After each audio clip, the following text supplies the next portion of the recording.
That is the doorbell.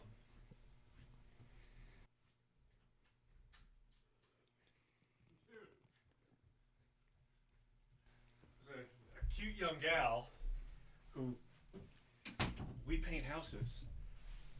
All right. Do you think that means she kills people for a living? Is that the Irishman? Is that what Yeah. that is? Yeah. I paint houses. I paint houses. Yeah. Do you also do your own carpentry? Yeah, exactly. Oh, man. Okay, here we go. Let's waste no time. Let's get right into it. Boom, it's Hot Mike. Jesse Lee back in the house. Once again. What's up, buddy? How are you, brother? I'm doing great. How are you? I'm doing well. Had a long, fun weekend there, and that whole Halloween time, and Hell yes. yeah, You had to stay in character for I was Ron, far too long? Yes, I was Ron Burgundy for about 48 hours or so, and it was a long time. That was a long time. So now I'm in my Judah Friedlander I like costume this. here. Yeah. I like this. I said, we had elections yesterday, so I thought, all right, wear a hat. Let's bust out my drink local. The local is a bar down in downtown San Diego that I worked at for years, and they have their own brewery out there now as resident brewery as well. But so I just always loved that you got your flag hat, and I decided support your local brewery. So I love it, man. We'll support We are. some Horse and Dragon tonight. To Horse and Dragon. That's right. Cheers. So you got to Cheers think. to you. You got to think globally and drink locally. That's that. that's the plan for elections. That's cool. Yes. I like that a lot. Yeah. And I'm about to go to San Diego. Yes. And so I need to make that a priority to actually Absolutely. go to the local. Yes. Is that what it's called? The local? The local. Yeah. Okay. The local eatery and drinking hole, or watering hole. Yeah. Drinking hole. It's been a minute. I've probably 15 years since I worked regular? there. Yeah. Well, since I you worked there. Yeah. Oh, okay. Worked there for a couple years. Yeah. 4th and C. So go down and say hi to Sean and Mina and Yeah? they're still there. So Oh, Yeah. very cool. Yeah. Oh, I'm definitely going to drop yeah, your name. it is. It's a local. Yeah. It's a local spot. Well, It's fun. you have to write those names down for I me. will. Yeah. I'm down on 4th and C. It's like the outskirts of kind of the downtown center of cool, Gas man. Lamp. So yeah. Excellent. Yeah. Worked down there a couple years. Had a lot of fun. Okay. Yeah. When I was living in LA, I did a couple of like event gigs Mm-hmm. where we'd go down, we'd set up in the Gas Lamp district, and so I know a couple of the venues. Yeah. But I'm always like lost when I'm down there, so I'm hoping we're going to be there for a couple of weeks. I'm hoping I get to kind of explore, and Yeah. Definitely. you have to give me some more. I'll give you. I'll recommendations. write you down a couple of places you should definitely stop by, and That's awesome. And you definitely got to make it down to Ocean Beach and Yeah. go to the Noodle House and get the original Screwball, the peanut butter whiskey. That's the only place you can get the original, where it's actually with peanut butter and chocolate and whiskey blended by hand. Is at the Noodle House, the two Noodle Houses, and way. the THC, the holding company, is the other bar that they now own. That's all right Okay. there in Ocean Beach. So Okay, you so get- I follow Screwball, Yes. and I've seen the owners. Yes. So they were the owners of the Noodle House. Yes, still are as well. Yeah, Steve Yang. Wow. They opened the Noodle House. Man, it's probably 20 years now.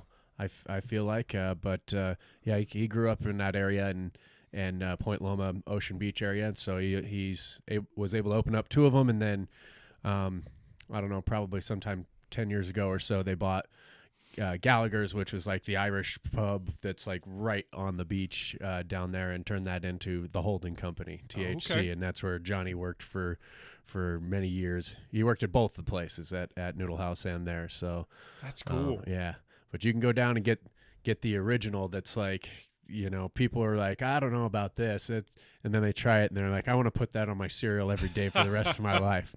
But it's different than what you can buy in a different. bottle of Screwball. Screwball is a whiskey that's peanut butter flavored now, but Yeah. this is the original. It's whiskey, white chocolate, and actual peanut butter, and Wow. their own little proprietary other ingredients, I think, and all blended together. It's delicious. So was it a signature drink at the restaurant, at Yeah. the bar and restaurant, Yeah. that they then saw such the popularity boom of it, and then they were like, "Let's bottle this stuff, Absolutely. and sell this." Oh my Steve is visionary. He's always looking for a new angle, some way to develop and continue to grow. And so, yeah, he had come up with that. I believe it was part of the Barmageddon. They had it was a True TV was like you take the manager of one bar and take a competing bar in an area and switch the manager, keep the original staff, and see if they can come up with ways to outsell the other manager in their own building from the week before. Okay. Which he did. He was successfully did that. And I think that's when he developed that. If it wasn't for that, it was right at that same time. And of course it was just, he just knew it was magic and knew it was something that he wanted to take out. And, it was time. Fireball had its run, and people were done with Jaeger and Rumpelmans, I think. And it's like, hey, there's an opening for something new here, and he's got the Midas touch. So whatever he comes up with, it seems to be pretty successful. And Screwball is no exception to that rule for sure. Yeah, he put 2 feet right in that niche of the market. Yeah. And for those with a keen eye, they will notice there is not Screwball in this collection. That is not. Only because it's downstairs in the freezer. That's right. That's the special reserve. Yes. I do like it cold. Yes. Okay, so you introduced me to Screwball. Yes. And that is kind of how you described it. You were like, because I was also like, I don't think that's really my. And you're like, yeah, trust me, just try it. Yeah. And I believe you put it in a shaker over ice. Yeah. And then just poured me a cold shot. I had a couple different recipes that I came up with. One of the ways that is the best, especially if you're going to pair it with like a dark beer, is just room temperature with a salted rim. Ooh. And that's really good. That really kind of with like a stout or a porter. Yeah. Actually, like I prefer to I offer it when people order a Sad Panda, which is another Horse and Dragon, which is a coffee stout. And it's combo. a really good mixture with that. But most people that I know actually do prefer it chilled. Okay. They're just used to drinking those types of flavored whiskeys and stuff like that a little chilled, and goes down even smoother. Okay. But there's a million, the Ocean Beach Mind Eraser, a Mind Eraser's vodka, Kahlua, and soda water on ice, and you suck it down with a straw. It's a shot. Okay. Then you have a San Diego Mind Eraser, which is vodka, Kahlua, and pineapple juice. Okay. And then after they came out with this, I decided to call that an Ocean Beach Mind Eraser, which they have another name for it when they serve it as just a beverage. I think they came up with like the Brutus or something, but I call it the Ocean Beach Mind Eraser, which is Screwball and pineapple juice and a little soda water. The soda water kind of washes it down. And, gotcha. Yeah. But that's delicious. That or chocolate salty balls. You get a little creme de cacao. Nice. The Screwball, a little actual chocolate with a salted rim. That one's a winner. That's great. That one's a winner. The Jesse's chocolate salty balls. Not to be confused with the Schweddy. With chefs, yeah, or yeah. The Schweddy. Wait, no. Am I confusing this? Yeah, Schweddy was that's just SNL. That's the NPR SNL bit. Yeah, the chocolate salty balls is that's South Park. From South Park. Yes. Oh, okay. Put them in your mouth and suck them. Oh my God. Yeah. That But it's takes a delicious. Me way back to like middle school or so. Holy shit. That's about right. Or when that came out. God, that is a long time ago. Yeah. Well, I loved that we just dove into San Diego. Sure. And talked about that. Yeah. But as you mentioned, this won't come out for a couple of weeks, but we are the day after Election Day. Yes. So we were picking as a theme, a topic of discussion today. Election movies, politically themed. And I think you are a little bit more well-versed in this genre. And I will admit I did a terrible job prepping for this episode. I didn't get enough prep time either. And honestly, I'm just really well-versed in all the comedies that are based around elections. You know what I mean? You got... what comes to mind first? Well, Black Sheep. Yes.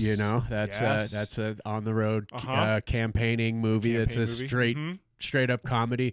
Really, Napoleon Dynamite. That's like kind of the main, theme. Election. Yeah, what's going on? So then you have, in that same vein, of course, there's The Election with Matthew Broderick, Reese Witherspoon, which is a pretty fun one. That was painful too. Yeah. That one's I find that one just it agony. was kind of right. I think it was supposed to be like just like you know. I but feel like I kind knew, of fun. like not just one person. I felt like I knew a couple of those girls in Yeah. high school. Oh yeah. Who were that intense and driven and vindictive, right? And yeah.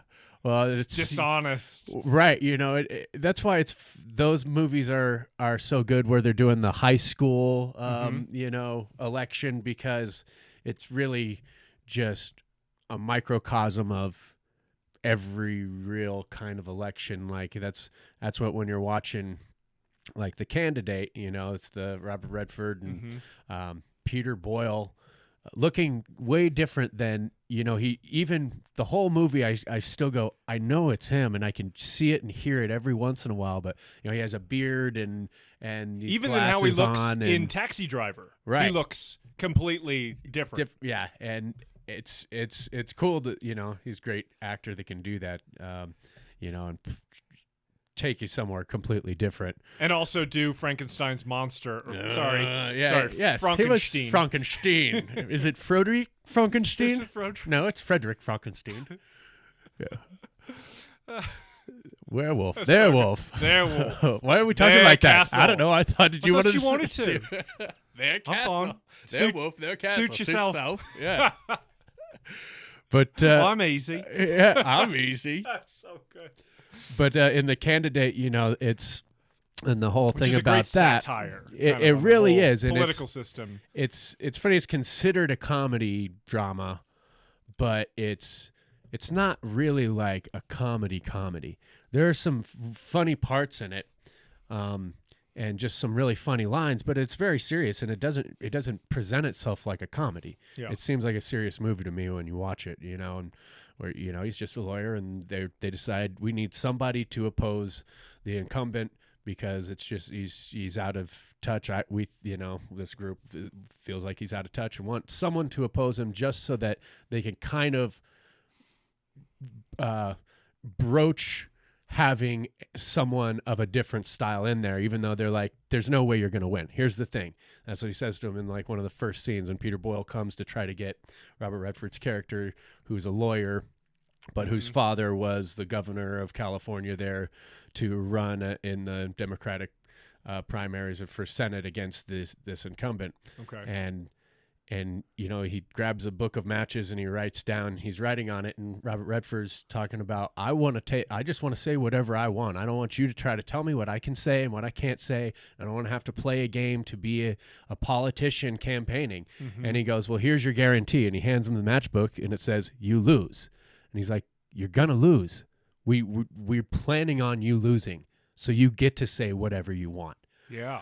But through the course of it all, as they start to get into doing it, then it becomes like a serious thing, and people are actually responding to him, or they're not responding to him in certain places, and he does have to kind of give in to what you have to do to be a politician, even if he didn't think he was going to win and didn't really want to win, and then it became a serious thing where he could win. They're like, well, now you have to actually do these things. And so as far as it being a comedy, it was almost 3/4 of the way through the movie before the first time where I actually laugh out loud, because he's done now this debate against the incumbent, and he's being taken seriously, and he's giving these speeches that people are just loving. So now he's on the road giving this main speech after everybody's behind him, and it's the same speech over and over. So after the fourth or fifth whatever little scene of him giving a speech at another different place, it's the exact same speech. Then he's in the back of the car, just like kind of feeling burnt out and like he sold his soul a little bit. And so he's just messing the speech up like for fun. Yeah. He's like, you can't pit black against old and young against, white the people, poor against the less poor. Right. Yeah. The people, we can't afford to house the houseless people, and like just saying it in such a funny way, and then just goes like that, it's just like, I laughed out loud when he did that. Yeah. I just watched that one earlier today, and I was like, no, it's weird. It's like it's considered a comedy, and it's not really. There's only a couple like times where it's really funny. Otherwise, it's just like, oh, that's funny, but it's not like what I consider comedy funny. You know what I mean? You just have to have some funny parts in every drama anyway. Mm-hmm. Yeah, it can't just be all. Like even Jason Statham is gonna have some quip, that's gonna, it's like, oh yeah, that's funny, Well, and thinking of Redford being like, there's many instances in Butch and Sundance where he is the straight man he's the one that you're laughing at. The line that he delivers is funny because he's so straight, because he maybe whatever opposition they're up against, and that movie's certainly not a comedy, but there are moments that you're like, well, this is, I mean, the whole like about to jump off the cliff, and he's like, well, what do you mean? Like the fall's probably going to kill us or whatever. Or no, it's before that. But he's like, I can't swim.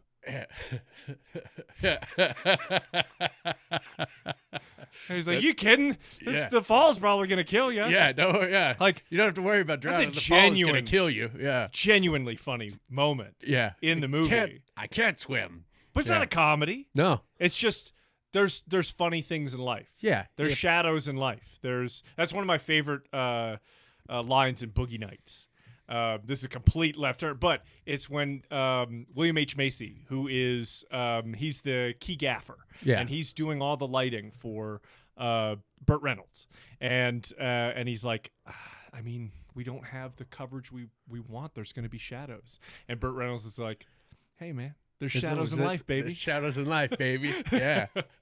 It's a good line. That's a good way to think of it, you know? Yeah. Yeah. Yeah. He's, actually trying to direct from like a filmmaker's perspective making porno, Totally. A long lost art. Yeah. Decades lost now. Many decades lost. This is such a side avenue, but I want to complete this thought. Paul Thomas Anderson and Quentin Tarantino kind of came up together. They are certainly contemporaries of and came out of the same era of filmmaking. They're about the same age as well. And I love to hear them critique each other's films. And they do it with the utmost respect and admiration because they are such close friends. And this was a clip that I saw of Tarantino talking about There Will Be Blood. So it starts about There Will Be Blood. And he's talking about how many believe that is Paul Thomas Anderson's finest film. And Tarantino was saying, he's like, I disagree. I absolutely love it. I think it's a masterpiece. It's one of my favorite things he's ever done, absolutely. But he says, I still think his best film is Boogie Nights. Yeah. But my only problem with it is Jack Horner. That's who Burt Reynolds plays. Right. Jack Horner is based on a real porn director. Right. And if you look at photos of him, they had the hair, the beard, and everything, like how he's it's so well manicured, and like parts of it are dyed, but he's white at other places and stuff. They really like nailed that character of Jack Horner.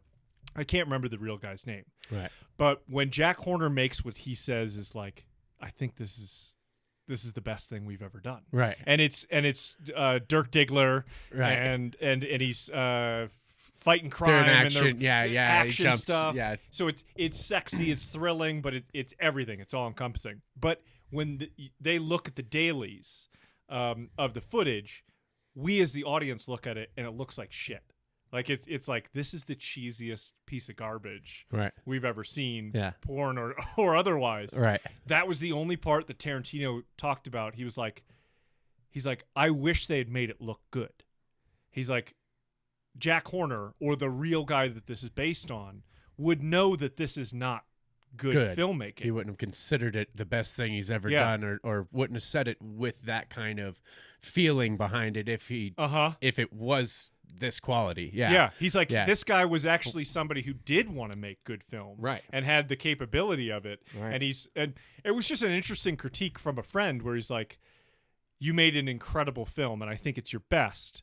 But here's this one part. I wish you had done this differently. Right. Yeah. Actually make what he's watching of them playing back their dailies that it looks really good. Like good acting, like, good sound. Yeah. Right. Like this looks like like Thief, like like this looks like a real like action crime drama movie. It just happens to have sex in it. Yeah, like of that era, we could totally get John Travolta to star in this if it weren't X-rated, right? Or like, right. But instead, we've got these. Yeah. Anyways, that was my little. That's tangent. I like it. Yeah, I like it. All right. Yeah, coming back to Candidate style being being a satire, not a full comedy. Right, and and back to how that connects to all the high school presidential election movies is that's what he does. Ultimately, it's like there's no escaping. It was I think Socrates was quoted as saying that an honest man can't survive a life in politics. People asked him, why don't you get into politics? He says an honest man can't survive a life in politics because at some point, and I believe this to be true, in order to achieve any real level of any kind of power in politics, at some point, no matter who you are, you're going to have to make some kind of concessions, and then you realize, okay, now I understand why, these are why politicians get talked about the way that they do. Like, oh, these soulless people are just trying to, do what they can. It's like it's just impossible to go around and try to convince all the different people that they should like you and that you represent them, because there's so many different types of people in the world that you're supposed to represent that it's impossible to represent them all without having to kind of a little bit lie about what you intend to be able to achieve. Like you can talk about what you think you want to be able to achieve, but no elected official that I've seen has been able to deliver on 100% of any campaign promises that they've made, and they knew that they wouldn't be able to. That's part of the game, and even the people who are considered to not be like politicians are still doing that when they're campaigning, and they have campaign managers who have run other campaigns and done these things for other people for their whole life. They know how to do it. Yeah. And that's what happens in The Candidate. He gets, as soon as he agrees to do it and announces it, all of a sudden he has this whole team behind him that are like, walking him through mock interviews and coming up with the answers he needs to give. And his whole point was like, well, I thought I was just going to get to say what I wanted to say about what I thought we needed to do. And it's like, no, you actually still have to play the game.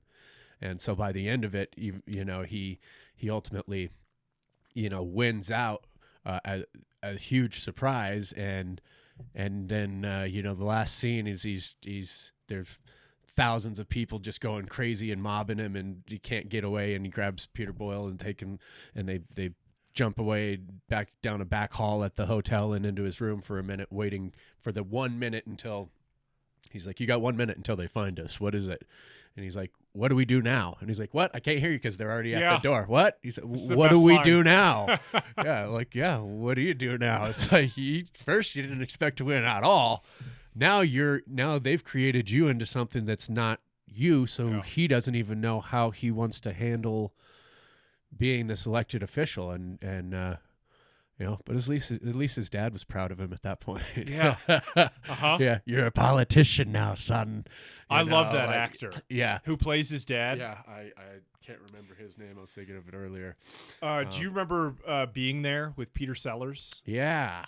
And he goes and lives with Shirley MacLaine and Ben, the old man who's dying. Yeah. That's the guy who he plays. Yeah. That's how I know him. But right. yeah. Oh my God, that what do we do now? What do we do now? It's such a perfect I'm sorry, I can't hear you. What do we do now? Huh? I told you they're here.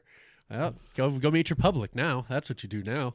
You got to be the guy that we built you into, we created. And even though what they created was a character that, someone that is supposed to be representing what he still wants to represent, poor people, underprivileged schools, and unemployed people, and the homeless, and race relations, and all these things. His created character, politician character, is still is supposed to address all those issues, but he now knows he can't do it how he thought he'd be able to do it if he ever won. It's not about how you think you can do it.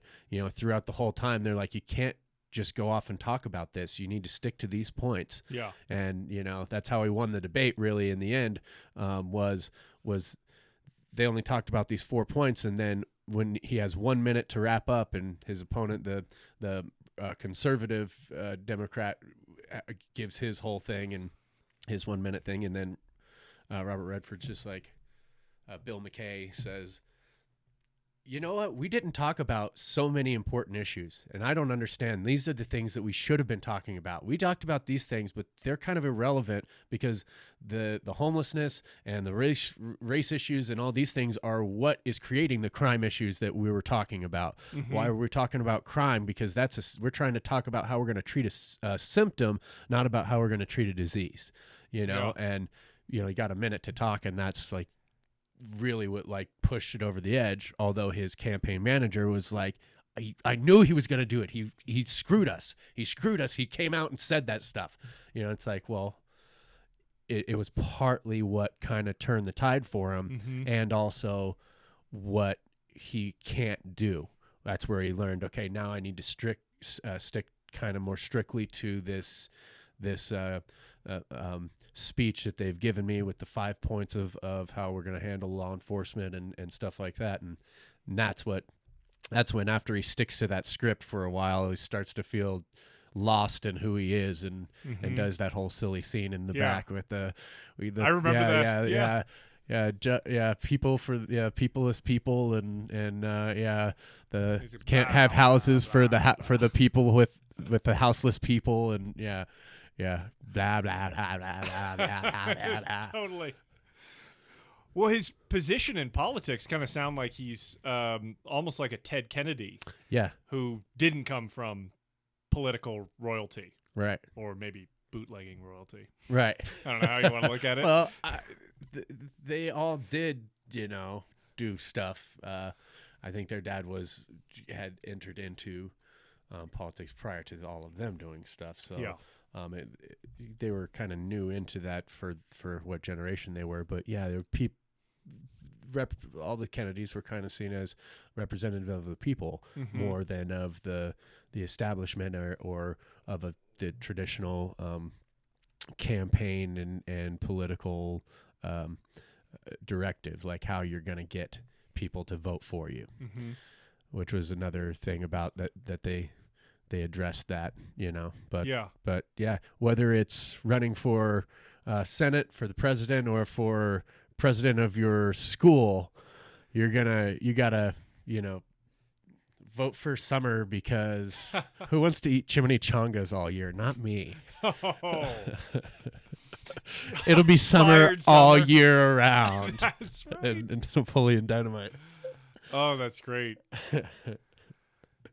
Yeah, you always have. There's always some. Yeah, vote for Pedro. Vote for Pedro. That's such a fun movie too. I love that. Maybe this is how you do things down in Juarez, but here we do not hang effigies of our opponents. Oh, the pinata. Of our political opponents. Yeah. It's been too long. Yeah. Once again, I did terrible research for this episode. I just knew I only watched really The Candidate and All the President's Men. Nice. Because I knew that all the other the comedy ones I've seen so many times I could recite them. So, do you know Bob Roberts? The Tim Robbins film? Yes, that was a character that he created on Saturday Night Live. SNL. That's right. Yeah, so that's one that I didn't watch, but I'm aware of, and I was like, oh, I really wanted to watch that because it is actually like a real comedy kind of, probably like halfway between the ridiculous silliness of Black Sheep and the serious but funny parts of Candidate. Yes. Yeah. 90s, 96 or something. Yeah, think. it's early. I actually think it's Jack Black's first movie, and he has this tiny little role, and he's like It's similar to. It's like right around. When did Mars Attacks come out? That Was that probably 96? no later than that. I think. Okay. I think it was like 99, 2000, because he was in Cable Guy prior to that. Okay. Cable Guy came out earlier than that. That was think- in the mid 90s sometime. I think Bob Roberts is like 93, 94, Yeah. something Yeah, like that. early mid 90s, I think. But Was it 96? it may not have been 96, but yeah, certainly not any later than that. Yeah. Yeah. But so I did not watch that leading into this, but what I remember from it is this really nervous young kid who is Jack Black Uh-huh. gets to meet his idol that is this politician, Right. Bob Roberts. Bob Roberts. And you see the talent already with Jack Black, where he's like super intense and passionate, Yeah. but also kind of clumsy, and he's got insecurities and stuff, and so he's like messing up, he's stumbling, and then he's like really mad at himself. I just remember being insane. I was just like, oh my god, no wonder this guy had a career, Yeah. because he showcased his talent at such an early age. Cable Guy is Yeah. fantastic. Yeah. Yep. Mars Attacks. Larry Tate Yeah. from a little show called Bewitched. That's right. Yeah. Yeah. Mars Attacks. He's great in that. He's great in honestly everything. I've always been just a massive fan, even long before Tenacious D, of him as a comedic actor, and Yeah. certainly in Tropic Thunder, he's Fantastic. just so good. Think you're the only person who gets sick when he doesn't have his jelly beans? Fucking boundaries, man. No, you can't have any of my jelly beans. He's got a So real hooked up. serious Yeah, he's got a problem. serious problem. Gotta tie me to the tree. Because I get down on the mother load, I'm jonesing big time. I'm gonna do all the heroin in the world. Do all the heroin. Looking for a grip with the bandana. Dragon! There he is! I love it. Yeah, but he is so funny, and even I would say like Nacho Libre is one of those of his that I have so many friends that really, really love it, and I'm not as big of a fan of that movie, but I'm still like, I would still watch it repeatedly just because it's him. Yeah. You know? Same writer-director duo as Napoleon Dynamite. Yeah. It's the John Heder and the Hess. I think they're yeah. two. They were Mormon brothers, raised Mormon, Uh-huh. and out of Salt Lake City. Uh-huh. I think it's Hess. Well, I know Hader is is the John young guy. Heder is Heater. Yeah, Heder is Napoleon Dynamite, and I know that when before making Napoleon Dynamite, that started as a short in school that they did, and okay. so that was When he's Heater's been a involved twin. for all of it. Yeah, Yeah. but I know the name Hess as part of the directors. Yeah, writer director. I think. So Napoleon, the actor who plays him, has a twin. Aha. And I remember being like, I was at the Warner Brothers studio lot, and we were I don't know what gig we were working on, but we were in the cafeteria just having lunch, and I remember seeing his brother. So I was like, we look across the cafeteria, and we're like, oh my god, it's Napoleon Dynamite, Right. but it's not. But it's not. It's not. He looks slightly different. My buddy was convinced. He was like, Right. I'm going over there. I'm Like- like, you're going to insult Yeah. him. It's definitely not You're gonna him. insult him and embarrass yourself. Yeah, I know he's got a twin. You don't know that. You're actually arguing that he doesn't. Right. I'm not I'm making like- this up. Just I'm telling you, don't do this. You're going to hurt his feelings, and you're going to embarrass yourself. Yeah, that'd be rough. It's one thing to have your be hanging around where your brother is the famous one, and that's like Charlie Murphy in the earlier days. All those true Hollywood stories with Charlie Murphy are real things that happened. Or he's off doing his thing too. But it's like, you're here because you're Eddie Murphy's brother. That's got to be a tough thing. That I'm sure hurts. Jim Belushi ran into that a bit for those first Sure. several years until, he started, because he didn't, like I said, his first film was Thief? Thief, yes. So that was, several years, many years after John Belushi had really established himself on a national level. Mm-hmm. But they even, I guess, all would go out together afterwards. Yeah, okay. With Belushi. What about the London brothers? Jeremy and Jason London? One of them is Pink, Randall Pink, Yeah. in Dazed and Confused. Yeah. And then the other one, I think, is the star of Mallrats.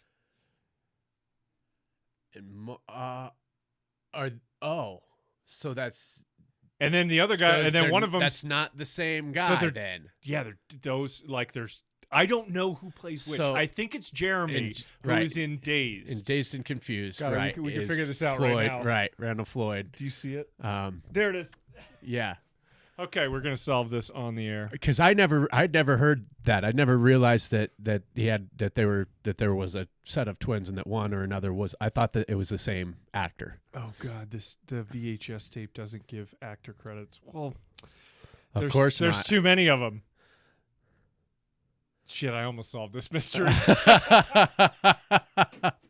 I mean, yeah, We do without have resolving to supercomputers. Google phones, right. Too. I refuse. Yeah, no, that's right. We're gonna take this like the old days and If the tell VHS collection doesn't, then we inform need to go to us. the video store and talk to the guy behind the counter because he knows everything. Yes, That's his life. To be a cinephile. Oh, well, man. good. That's a good thing. Now I have homework is to Cool. Find out if that was in fact the same actor, or Mm-hmm. one or another was one or another brother. Yeah, I'd always thought it was the same actor. Uh-huh. yeah. Jason London, right? Yeah. Jason. Yeah, there's Jeremy and Jason, and I think one worked a lot with Kevin Smith, and then another worked with Linklater. Yeah, Richard Linklater. more, Yeah. Right. And then there was Out Cold. Do you remember Out Cold? Also Jack Black in that one. Is that the snowboarding movie? Galifianakis Oh, it was right. Zach basically Galifianakis, plays the right. Jack Black. Right. With the hot tub, could have and both. you're right. Yes, it It was gets something very- I could imagine. You're right, like Jack could have absolutely they played that probably, role. I could imagine that they maybe offered it to Jack Black first, and he was busy doing something else, and then they're like, "Oh, we have this other guy who's Yeah. really, really funny, and it's kind of like the same Uh-huh. kind of character, generally speaking, almost like a, it's the klutz kind of, yeah, Mm-hmm. yeah, well." Yeah, it's like masturbating on an airplane. I don't think that's illegal. It's just looked down on. Yeah. I think that's illegal. Maybe since 9/11, everybody's so uptight, I forgot about that. Yeah. Zach Galifianakis. All right, so you brought up All the President's Men, Yes. which is why I dress like a 1970s newspaper man. Yes. Which I almost did too. I was Yeah. like, oh. We But didn't then I was court- like, I don't want to. Right. We didn't talk about it. I was like, I don't want to wear a scully cap and then him, like, be completely different. And then I was like, well, I'm going to wear this. So whatever he's wearing, it's probably not going to be this. So it doesn't matter. We're I our wish I own came individual out theme. in a full, like, Uncle Sam, like Yes. Yeah. With the, yeah. Get your big goat beard. one of those straw skimmers with Uh-huh. the completely flat all the way around brim. That's right. Anyways. Stilts. Yeah. Hey, will you pour me one of these? I think it's about time. Yeah. Which I'd say which one's feeling okay? If we're drinking, let's pretend we're from Kentucky. Let's drink local. drink local. Well, let's see. That's I think Elijah Craig. Elijah Craig's a good way to go. Elijah Craig gets my vote. Yeah, Buffalo Trace is excellent as well. Mm-hmm. And then we can just feel like it's like 1960s, 1970s, and we're working in the newspaper or in a candidacy office. Pretend it's lunchtime. That's right. This is lunch. Yum yum. I love scotch. Scotch. That's it's true. Oh my god. They drank a lot back then, all day long. I mean, I've not seen much of. Like, I saw the whole first season of Mad Men. Mm-hmm. I just didn't continue on. It wasn't that it was bad. I just was like, I don't know. This is feeling more like a soap opera. Yeah. and I'm fading on it. All right. It was good. The style was so cool. The drinking was wild and out of control. Yeah. Where every meeting was like a glass of scotch. Yeah. Or bourbon. Absolutely. Or rye whiskey or whatever it was. I was just like, how do you guys not just like take naps Right. periodically through the day? I would need a cot next to my beautiful mahogany desk. Underneath it, you could open it up like this, and there's a full length bed inside of it. What if you walk down like you like Yes. push away from your desk and you walk downstairs like you're in a boat? Yes, And, like, I like that. That seems more like what you would have done. I feel like someone must have. there's a cabin down there. Well, yeah, no, and in Madman, it's like even though all the wives are at home and they're having like a little Tupperware party, and 8 months pregnant, and they're all drinking martinis. Oh yeah. Which is again to just one of those things about the time, and Dazed and Confused when the pregnant woman walks out of the liquor store and smoking. He's like, all right, there you go. Remember to eat at least Make one sure you green eat a thing green a day. That's one of the Giving best her a lines bottle of ever. booze and a pack of smokes. Make sure you eat a green thing every day. Yeah. But Old school that's- wisdom. Yeah. I'd heard stories about my grandpa was doing the vice president of sales thing for Burroughs, and that they would have these cocktail parties, and hearing my aunts and uncles and mom tell them, like, man, you remember they would just get smashed and then go drive home. It's the 60s. Yeah. Yeah. Like in different world. Yeah. There are reasons that we figured out that you can't just do that all the time. Yeah. Yeah. Eventually we had to It says, put seatbelts in our cars and oh my God. not get wasted and drive everywhere. No, you can't smoke with your infant in the car. Rules. Different times. Yeah. Yeah. I mean, they didn't even have, there was no seatbelt regulations even into the 70s when my older brother was like 3 or 4. There's a story where my mom's driving and turning a corner, and my brother's standing up in the front seat, and he opens the door and goes tumbling out, and stops and runs God. back, and he's standing there. He's got the bottle hanging out of his mouth with his skin knees crying. And it's like, they're like, oh, well, that's, oh, whoops. He won't do that again, will he? Yeah. We just had to learn. We had to learn a little differently when we were young. A little more, You're like, hey, Johnny, experiential. That hurt like hell, didn't it? Yeah, you Not gonna remember? do that again. Yeah. Well, that's Deshaun. That was my older brother. Oh, okay. Yeah. No, Johnny would throw the brick in the air and lose it in the sun, trying to impress the local girls. That one happened. That was one time. We went to the hospital. Yeah, he busted his head a lot when he was young. Is he your younger brother? He's a year younger than me. So your older brother is Deshaun? Yeah, and Cool. he's almost 7 years older than me, I think. Okay. Yeah, 5 to 7. Okay. Yeah. Yep. Woo, different times. Yeah. For sure. Well, I mean, and even when we were little kids, it's in the 80s, we could take the van and pull all the seats out and lay down, sleeping bags and blankets and go drive cross country with the kids just laying on the floor in the back of the van. And it wasn't just acceptable. It was a lot of fun. Yeah. It wasn't super illegal. Right. It wasn't. Yeah. It was acceptable at the time, and we loved it. It was fun. Oh, hell yeah. Yeah. Even you just saying that, I'm like, that's how I want to travel cross country. Yeah. All watching movies because my dad would rig up a VCR with our huge, gigantic 13-inch Zenith TV for us all to watch, to crowd around and watch whatever we're watching on. Yeah. God. The massive 13-inch TV. Oh, my God. That's The fun. pixels, the clarity.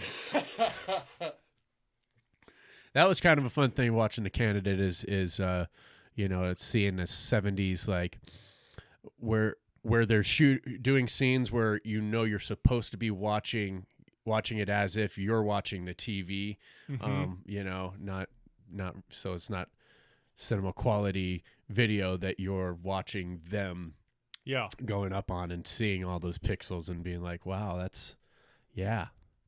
I've forgotten how you know, what is that? They got 1,000 pixels across that entire thing to create. People used to watch that and go, man, that looks so good. That's so crisp. God, crisp. So Crisp is crisp. the word I was thinking too. So I'm wondering if you'd agree with me on this, because you have a great ear. You are a musician. You're an audio engineer. And I'm curious how you feel about this, because I grew up on those kind of televisions, crummy TVs. Picture quality, Mm-hmm. I mean, even still to this day, doesn't bug me all that much. Right. But bad audio, Yeah. to no end. Bad audio, I'm out. I won't watch it. But But if it's like kind of a little fuzzy, if I'm watching, I mean, hey, there are 12 dozen movies in here, and probably more, that are just garbage to watch. uh-huh. The image quality Yeah. has just degraded so much. But if the audio's intact, I'm in. I don't care. Yeah. I actually think it adds a quality. Sure. Almost like, I don't know, the pops and crackles Right, with a vinyl. Right. That's almost how I feel about the imperfections in the picture quality if I'm watching one of these. Yes. But if the audio is damaged, I'm out. Yeah. Like, I'm not watching it. Yeah. Do you Oh, get absolutely. Okay. I agree. And you know, to the visual part of that, I feel like how HD our TVs are now, it's too much, because I watch it and it doesn't look like how it's supposed to look. It looks like I'm watching a bunch of people on a set wearing costumes. that? There, you know, it's so detailed that it takes the magic away from it. Also, like visual filters and things that were, you know, so like you're saying, kind of like that analog feel, Mhm. like vinyl. Watching Yeah. VHS is like that, or older movies are just at least not HD 1080, you know, or 4K or whatever Mhm. it is today. But definitely, yeah, when it's like, it sounds like you know, it's like in a hallway all of a sudden, or particularly on older things. And I saw this at least once in The Candidate, where you can tell that they synced audio that wasn't what was recorded to that video.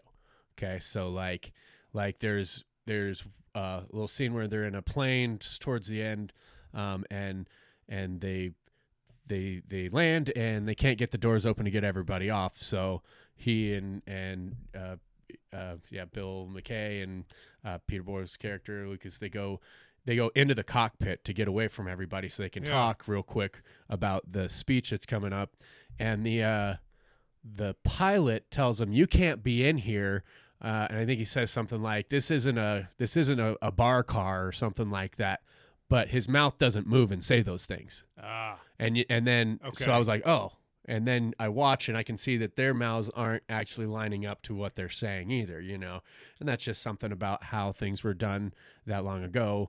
You know, you sometimes would just have them overdub over the top, and that's just how you had to do it. ADR, I think, is what they call it. Yeah, and so that definitely bugs me when the sound doesn't look, when I can tell looking at it that it's not what the sound should be. But definitely when, especially on like a VHS, once it is degraded and the sound quality is gone on that, it's like, yeah, I could stick through the tracking lines going across it better than I could do not being able to hear it well, either for dialogue or for you know, the music, and that's, which is another thing that's too, you know, about like watching stuff from the 80s.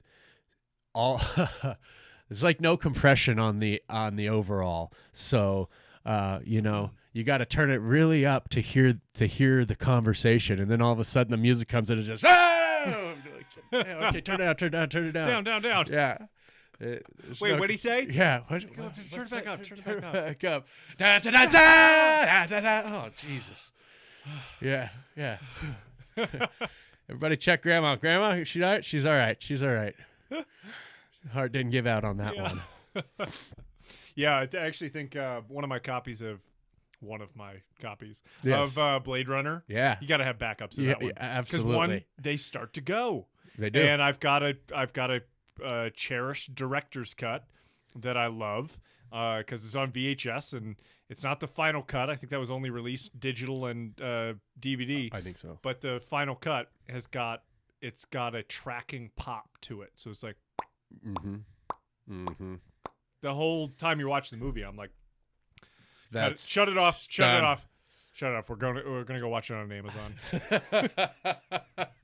We're keeping that to look at the tape in a box. You Yes. know? Or, yeah, and which I have plenty that are like that. It's and it's worth it to me. I keep all that stuff for that reason. I'd love to look at it and Totally. Yeah. This is a nostalgia art installation. Right. It's an interactive. For me, this is the video store of my childhood. Yes. These are the films that I picked up time and time again, and I flipped over and over again, front, back. Right. I read the backing. I look at the sides. Right. I'm like, ooh, who's a little headshot thumbnail? Yeah. It's going to be on the side. Yeah. These are your mini leather-bound books. Totally, man. Yes. Mm-hmm. Yeah, I love it. That's what mine is like as well. And I think I told you in the past, a lot of them have been recorded off of TV, so it's even more about remembering. Back to the Future 1 and 2 are on one disc that my brother and I labeled, and we must have been 7 and 8 because it's written "Bake to the Future 1 and 2." Yeah, a little foreshadowing, I suppose. Yeah, adorable. Right. Yeah, but I keep those even though it's like, okay, well, I actually own the DVD and VHS copies of the actual video, but I keep the recorded one because I can look at that and take you back and Bake to the Future. Bake to the Future. Oh my god. I feel like that's a Judd Apatow right. stoner movie. That's what I was thinking. That was for Baked to the Future. That was us foreshadowing. Yeah. God, I love that. In 2015, we'll be baked to the future too. Man, if you make Pineapple Express a stoner movie, a stoner action movie, I feel like you could make a fantastic stoner time travel. Wait, they did that. Hot Tub Time Machine? Oh, Your Highness? Your Highness. Well, don't they go back in time? Or no. Yeah, no, it's just set back in time on that one. But Hot Tub Time Machine. I'm embarrassed to even bring it. Yeah, you're right. That certainly qualifies. I didn't see Your Highness. Yeah. I didn't see it. No wonder. I love that. No wonder I don't know. I the love plot. it for it being, one of those that's just outrageously silly on its face. Your Highness and then Year One are both like that. Year One's great. Where it's just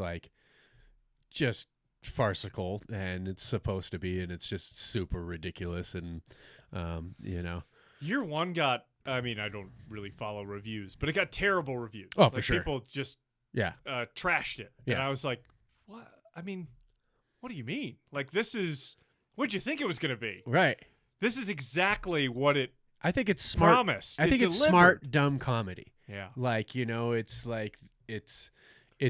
Harold Ramis. Clever ideas and then stupid jokes. Yeah. And that's what I love in a good movie like that is, it's just really tongue in cheek and with David Cross as Kane, and he's like, oh, I don't know where he is. Where's Abel? Hey, it's you guys. Yeah. Hey. What have I done? Yeah. What have I continued to do?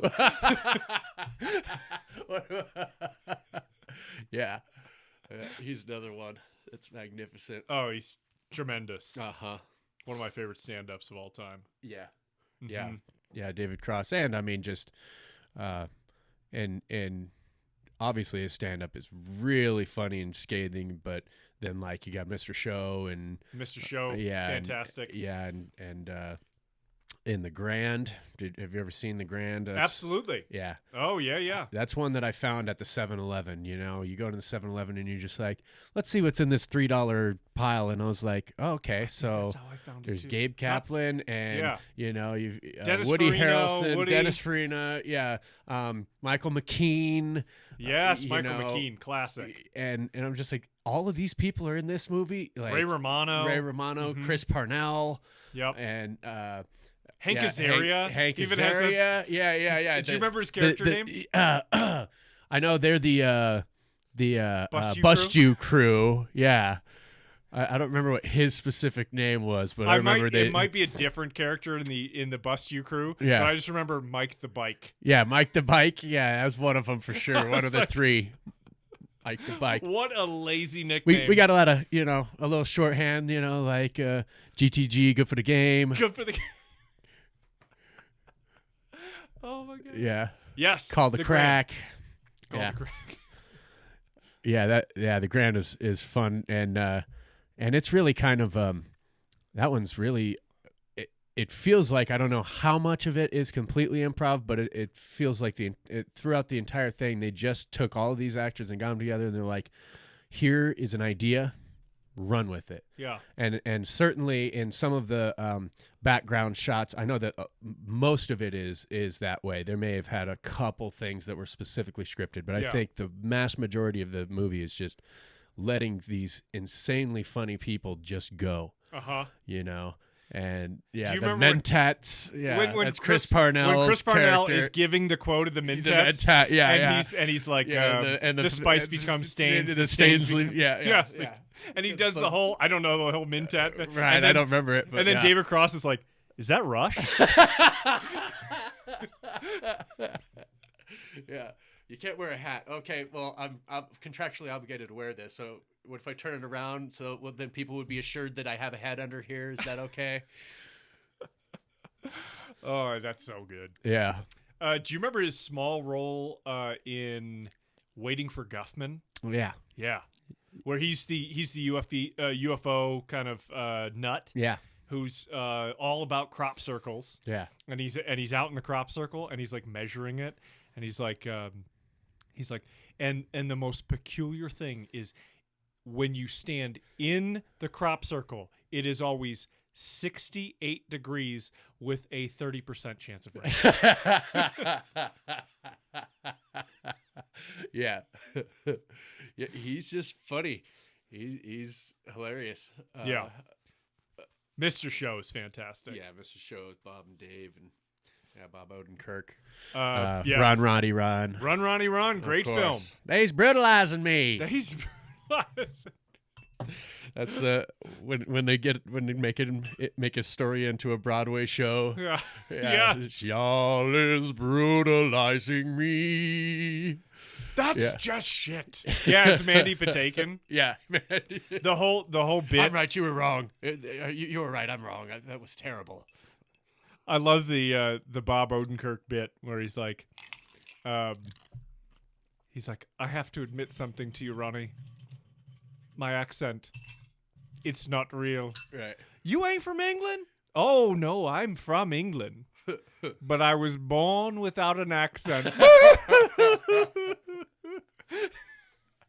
He's born without an accent.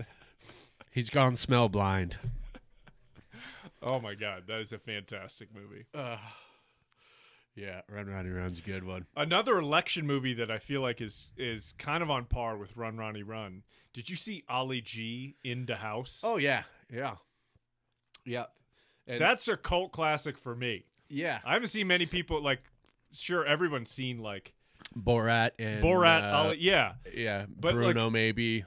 And maybe you caught Ali G on HBO. The Ali G show. The Ali G show. Where all those characters came from. Where they came from, which on the Ali G show, I will say I think Bruno was my favorite and maybe my least favorite of the films.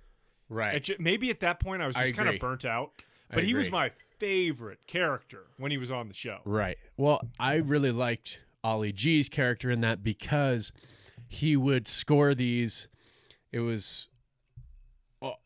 interviews with these major people. He's got C. Everett Koop when he's the, Surgeon General, and he's got, Boutros Ghali. Yeah, my boy Boutros Ghali. He does it 3 times. What if you go in the UN here and you got these people, you ever take them and, like Africa and Armenia's like mucking about and you separate them and make them go sit in other places in a hall or anything? It's like, no, all seats are assigned, alphabetically. What if they're mucking about? Have you heard the setup and how they actually pulled this off? No. Okay, so they set up a very legitimate interview. Yeah. With a statesman or somebody of prominence. Yeah. And Ollie, Sacha Baron Cohen, he is the guy. He's fully in his FUBU gear. Yeah. And as Damani Ali G. Dada. And, yeah. Yeah. He's totally Ali G, but he's the guy setting up the cameras. And so they're talking from another HBO network person. And they're talking about these are the areas we'd like to cover with you. So putting the person completely at ease around, okay, I'm having a normal interview. All of this is standard. I've been through this 1,000 times. And then as soon as they're like, okay, are you ready to get started? Then that person would get up, walk to the back behind the lights, and Ali G would sit down. and he'd be like, yeah, hear me now, rude boy. If you Calling all gangsters. you look in a dictionary, you see this word respect, R-E-S-P-E-K. It won't even find it in a dictionary no more. Oh, man. He was... Yeah. So many people just walked off of those interviews just like, all right, that's enough. I'm done here. What's the deal with technology? So and why isn't we've got more of it? Right, what is it? We've got more of it. Me and my jewelry, we were at home watching TV the other day. Yeah, so like I felt like from the show, yes, Bruno, because of the characters, was like, because it was just such a small little snippets of like him, like going with a bunch of frat guys at spring break, and he's like, "Hey, if anybody showed me your asses, yeah, okay, that's good. Now say, I love gay Austria television." And they're like, what? Wait, what? Since it was just so small. Yeah, yes, exactly. That's what he did with all of it. He's trolling, before the internet, before the internet had much ability to troll. There was no social media to troll on. Yeah. But so as far as the movies go, though, I mean, Ali G in the House was I like it, but I think at least the first Borat was more. Oh, that one's that was the crown jewel. Yeah, the first one for sure. Especially the first 15 minutes when you're in Kazakhstan. Yeah. It's one of the funniest things you've ever seen. Yeah. Vanessa, my lovely fiance, she has a friend who's from Kazakhstan. Yeah. Her family's from Kazakhstan. Uh-huh. And she talked to Vanessa about the outrage, after Borat. I was going to say. About how offended they were. And her friend said, she was like, they're absolutely offended because it was so accurate. She was like, he was good. I know. Well, I can see it. I can see it for both reasons there. I definitely see being offended about it, and I could see it, being somewhat accurate about at least certainly, the living standard that they're under there, and it's like, when everybody sharing one VCR among the entire community, and you sleep with grandma and my cousin to keep him in the cage. Oh my God. Yeah. Obviously plenty of jokes peppered in. Yeah. But in Ali G in the House, I don't know if you remember when he's been elected to he's a PM, and he's in Parliament, and everybody's arguing, and he's like I was going to settle this. Right. He stands up and he just starts throwing up gang signs. Yeah. He walks down to the floor of Parliament, and he shushes the guy who's talking, and then he just starts lecturing every PM in Parliament, and he's like, "All you lot ever do all day long is cuss each other." Yeah. He's like, RESTECP. Do you even know what that spells? And he's like, Respect? the guy's like, he's like, Restekba? He's like, yes, Restekba. How is we meant to learn to respect each other if you aren't respecting one another. And they're like, get him out of here. Yeah. And he's like, why? Because he's black. Yes. Yeah. Down in Staines. The geezers and Staines. I still will say to somebody, like, I'm like, oh, 'Cause no all way. is You just, black. yeah, no. Like, somebody will do something, and I'll be like, oh, cool. Respect. And they're like, Respectba. wait, what? Like, I don't have time to explain. Yeah, yeah. If you don't know, you don't know. That's It's it. going to take too long. Yeah. I'm going to kill the joke. Respect. Yes. Booyakasha. Booyaka, booyaka, booyaka, booyaka sha. Nice. Yeah. You got that. Well, I learned that Wicked. down in South Texas. That's all the kids who pack their dip. Oh, yeah. They would just do this all day when they didn't have a dip can. Just practicing. Damn, that's good. I like that. That's a sound of one hand clapping. Yeah. Yeah, and in those, in that same, I just remembered another one that's kind of like Black Sheep, where it's, and I feel like maybe even the same character or the same actor playing the character of, so in Black Sheep, Chris Farley's older brother, who is the politician that they're trying to Tim hide him, Matheson. Tim Matheson. Yes. I feel like he plays maybe the dad of Jamie Kennedy in Malibu's Most Wanted. I could be wrong about that, but my brain is saying If that you are, I don't looks like know. the same guy. Yeah, so that's another one of those. It's the same theme about it. It's like, all right, here's the imbecile family member that is embarrassing to my campaign, so we need to hide him. Interesting. Yeah. But that's a pretty fun one too. Malibu's Most Wanted. Uh-huh. Yeah. Tim Matheson, the literal poor man's Chevy Chase. So he was cast in Animal House. Yes. And then it was written for Chevy. oh, really? Yep. Okay. Yeah. And then, he I mean, he did kind a of fantastic job as Otter. yes. It was yeah. great. Yeah. And you can kind of tell. You're like, yeah, this is I could see clearly that's Chevy Chase. Yeah. Esque. Being, Yeah. Right. Yeah. And then he Just like Zach Galifianakis right played, is the played basically the same role as Jack Black. It was like, all right, Tim Interchangeable. Matheson filled a role that was absolutely a Chevy Chase originally. role. Yeah. And then he reprises the role from Animal House. It's his character is Van Wilder's father in Wow. in National Lampoon's Van Wilder. That's supposed to be his character. He's Otter. I believe that's Otter. His No character is shit. supposed to be Otter. Yeah. Wow. Yeah. But How that is him interesting. in there. Yeah.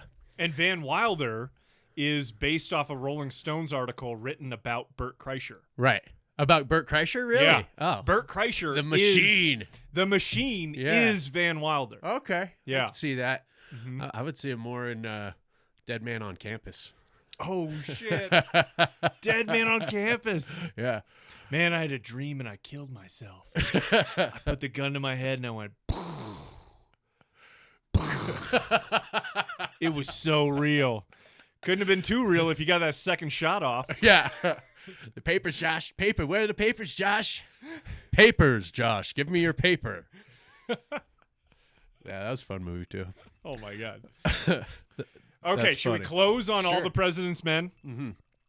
So we kind of started before the podcast talking about this movie. Yes. And what's really cool is, I mean, Bob Redford, who I've been fortunate enough to be in his orbit for a short period of time, a very political guy.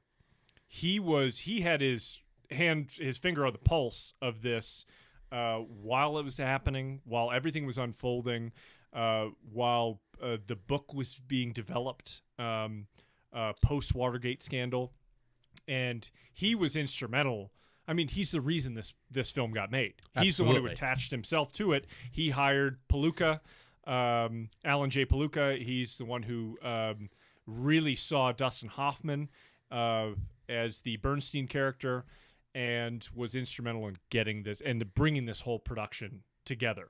And you were telling me how he was even hands-on while the book was being penned. And I from what I understood, it was even before the book that he was contacting Woodward and Bernstein and being like, hey, you guys really need to think about trying to release this story with information showing how you received and understood and found information, so it has this linear story to it.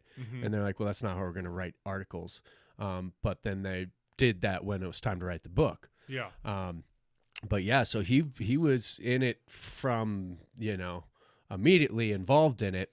And then what I'd understood also was that he was attached as a producer, but he didn't originally want to star in it, but they wanted him to have certain star power. And then that's also part of why they were like, we got to have someone who's of equal caliber and star power to play, so bring on Dustin Hoffman, even though he's much younger in the scene, he's kind of gained as much notoriety.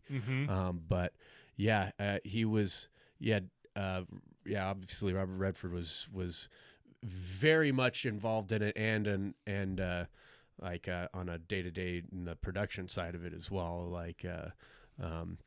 not just in of course the acting, but they did a very good job, he and Hoffman, of memorizing, not just doing reactions and delivering your lines, but memorizing both characters' full lines to talk over each other, finish each other's thoughts, and to give it a lot more of like a natural rhythm. Yeah, realist rhythm of like them being excited. And you can see there's at least a couple times where it's like you can, from someone with the experience can watch and go, oh wow, you can really feel them just like improvising how the scene, like differently. This isn't how the scene was exactly written, but you can see, they're fumbling over certain words because they may be changing that word from what it was originally, just because it felt right to do.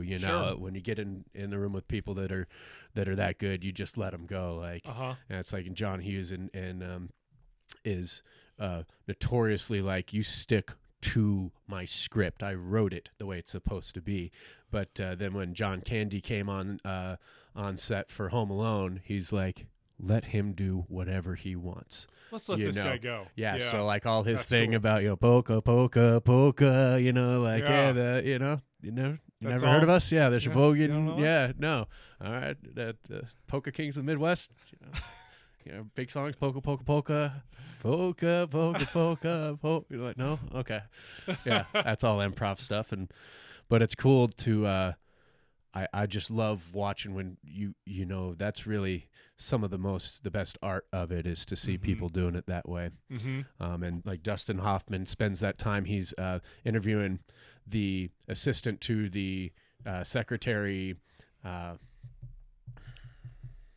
can't remember his name, the character, the secretary character, the one who was supposed to divvy out the funds of that the illegal slush fund. Okay. Who left the re-election campaign because he and his wife were not, feeling that it was all up and up. But so Dustin Hoffman goes over and he's trying to get information out of that secretary assistant, and ends up, he's like, I had to stay there for 6 hours talking, just making her feed me more and more coffee, and he's like freaking out. And he's like, where are the notes? And he's like, here, she's like, some of them are on tissue, some of them are on napkins. Here's I think it's on a matchbook over here. And he's like, yeah, you need to calm down. You're a little manic. You think you'd be manic if you wouldn't have 20 cups of coffee? Just always smoking a cigarette. Yeah, and grabs a little cookie and throws it to him. He's like, I don't want a cookie. Let's write, Yeah. But they both did a great job of it, and it's obviously told from the perspective of a certain political ideology, right? You could see like that. No, I don't think anybody can deny that this was a time when government officials got caught cheating. They were Belichicking the hell out of this game, and excuse me, and but but obviously, while Woodward was a Republican, and Bernstein was obviously far more liberal. Mm-hmm.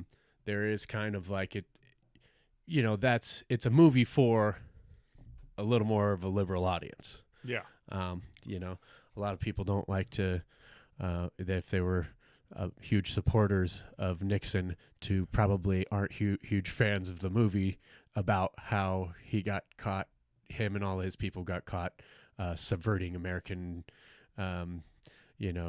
election, and that it was also that the CIA and the FBI and the Justice Department Mm-hmm. and every branch of the government was in on it.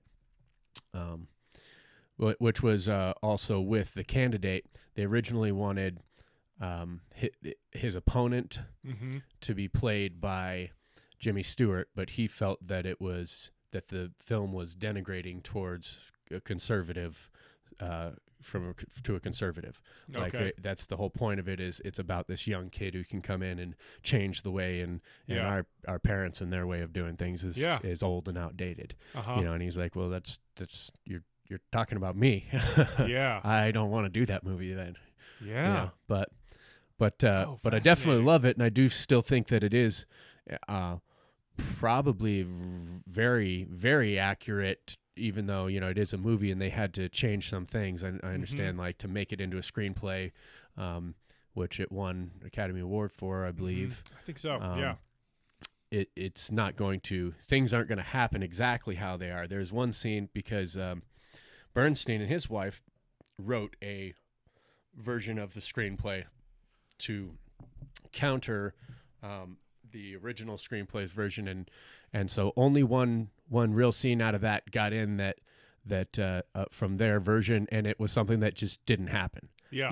Is Bernstein like distracting a secretary so he could get in and talk to her boss, like with something, Okay. But for the most part, it's as far as I understand, a really accurate portrayal of a true, historical event in our country, and something that we should all be aware of and know. I don't think that this stuff has stopped. No. There's plenty of There were- corruption. There were things in The Candidate. Yeah. There are things in All the President's Men that are so reminiscent of what politics are today. Talking points. Yeah. Deceptions, cover-ups, things like that, where